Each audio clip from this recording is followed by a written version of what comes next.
Very well. So who is right and who is wrong in this discussion? Joining me now to dot the I's and cross the T's on matters potatoes, and of course we are calling it Warunomics, is the County Executive for Nyandarua on Agriculture. Dr. James Karitu is joining us virtually. Dr. Good to see you. We have 62 varieties of potato in the country, but still none to supply KFC with that. They have to actually get their potato supplies from Egypt. Why is that so? Thank you. Thank you. My name is Karitu, and I'm the CC for Agriculture and Livestock Specialist from Nyandarua County, which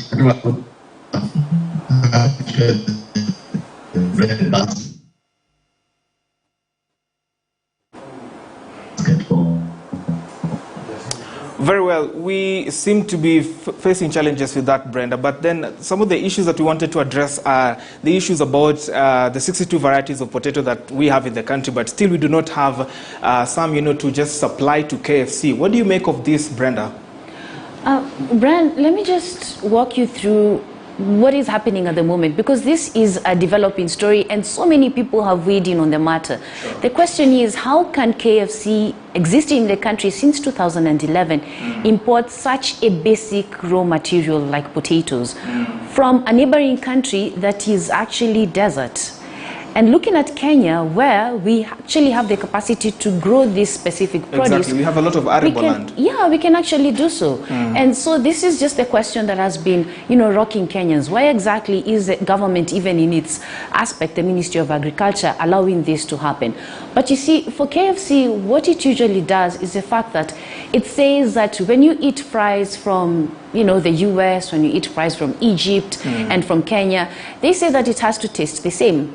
That is why they put up those standards, and they say that you can easily trace the chip to the farmer who grew it, and various standards that they've put in place. But you see, the farmers in Kenya, most of them grow this specific crop for subsistent use. They grow it so that they can eat it and eat them with their family. But they do not grow it in large scale because they do not have demand for it. Exactly. But when you come up with a plan and you tell them this is exactly what you want us to do, for sure, if there is a ready market, these farmers are more than willing to do so. And they will, of course, be capitalized and incentivized to do so. So it's creating the demand and at the same time actually empowering the farmer to do the right thing. KFC has done this when it comes to chicken. It has spoken to their producers and to their farmers and told them this is exactly how we want the chicken done. And they source it locally. So I'm pretty sure chicken is a bit more complicated rather than, potatoes. It's not rocket science. You just need to tell the farmers, this is how you're growing the crop. This is the standard that you're supposed to meet. For sure, if we are exporting horticulture products to Europe, I'm pretty sure we can also do potatoes for KFC. Yeah, so this is some of the key concerns that have been raised by Kenyans and also key stakeholders. Brian? Great. I understand our guest is back, but now on phone. Mr. Karitu, sorry we lost you in a bit there, but let's talk about the seemingly secretive standards that KFC wants the Kenyan farmer to meet. Let's talk about that. Are we so much incapacitated that we cannot meet some of the standards that this global franchise wants to for the potatoes that they consume? Thank you. I think the issue is the question of getting to maintain to those standards. The issue of standards is something that can be met because we have already done a lot of capacity building of our farmers. Our farmers, we have actually introduced to them more than many varieties. However, the main problem is that the farmers grow for the market. And right now, the variety that is marketable right now is the Shangi. About almost 90% of the market supply is basically Shangi because that's the demand.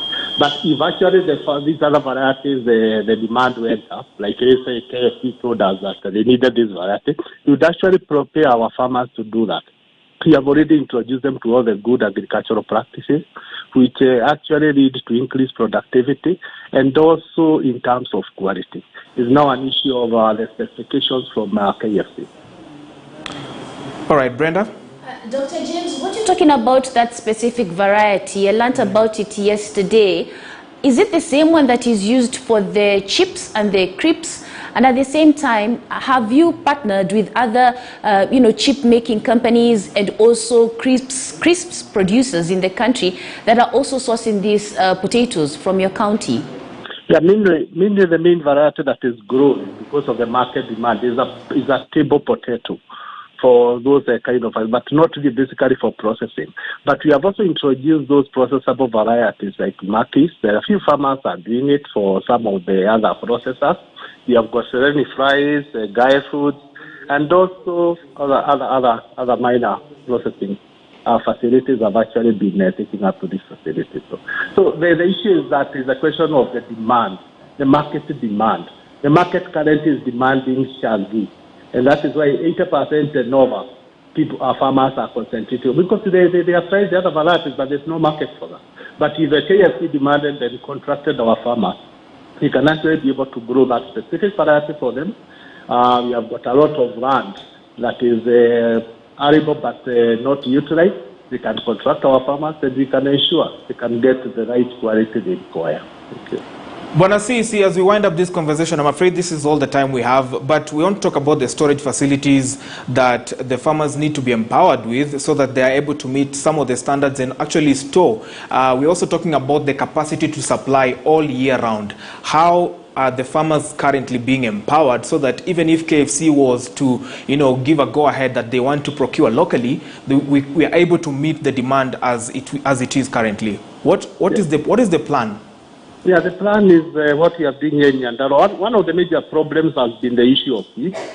And this one, from Nyandarua point of view, we have developed a seed multiplication project or program, and what we are calling the tissue culture lab.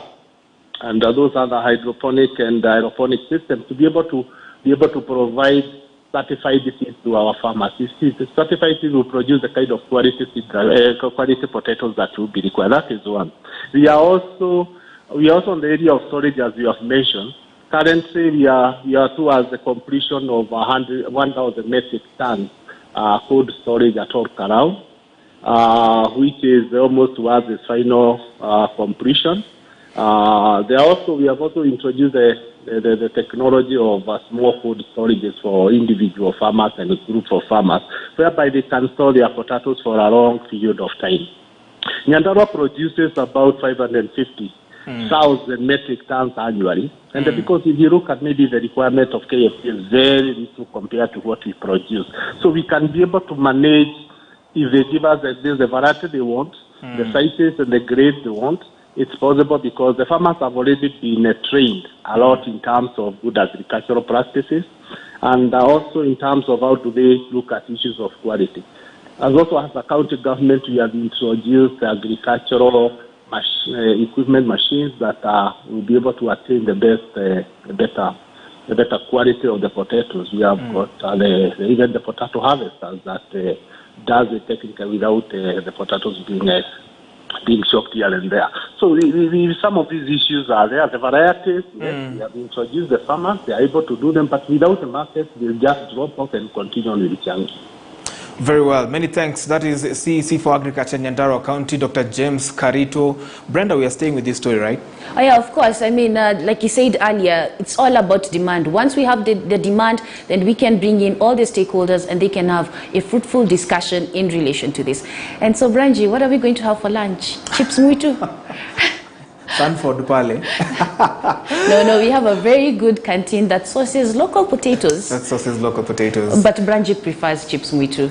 It was so lovely to have you on Business Cafe, the very first one for this year. Yes. Always a pleasure. I have been your host, Brenda Kerubo. And I'm Brian Jozotieno. See you on the subsequent bulletins and enjoy the rest of your viewing.